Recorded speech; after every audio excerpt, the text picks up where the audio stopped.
Les professionnels du tourisme se frottent les mains. La saison estivale à Nîmes a été bonne avec une fréquentation en hausse. 200 000 visiteurs se sont déplacés pour assister aux différents spectacles. Avec notamment dans les arènes, les concerts de juillet ont attiré 30 000 personnes de plus que l'an dernier.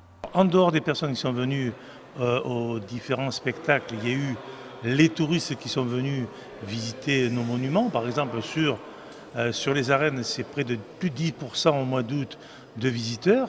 Ce n'est pas négligeable, surtout qu'on est une ville en travaux et qu'il y a des difficultés un petit peu pour circuler, pour stationner sur Nîmes. Là aussi, je crois que c'est un plus avec Culture Espace que nous avons vécu sur l'ensemble de nos monuments. Et effectivement, essayer de fixer le plus longtemps possible des touristes sur une ville, c'est important parce qu'économiquement, il y a des retours qui ne sont pas négligeables. Seul bémol, la Maison Carrée affiche une légère baisse. La Tourmagne, quant à elle, a été boudée. Seulement 15 000 visiteurs en juillet, soit un recul de 14% par rapport à l'an dernier.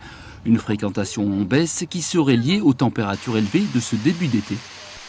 Du côté des manifestations culturelles, on retiendra la deuxième édition de la Féerie des Eaux qui a fait un carton plein avec 40 000 visiteurs, sans parler des Jeudis de Nîmes qui affichent aussi une augmentation de la fréquentation. C'est vrai que ça a été une excellente année, on a eu beaucoup de personnes, de visiteurs et de touristes.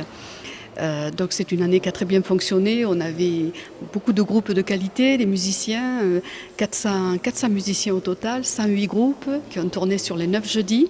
C'est la 17e année des jeudis et cette année a été assez exceptionnelle, qui a très bien fonctionné. Et si l'été est derrière nous, le repos des professionnels du tourisme sera de courte durée. Dans 2 semaines, ils remettent le couvert pour la feria des vendanges.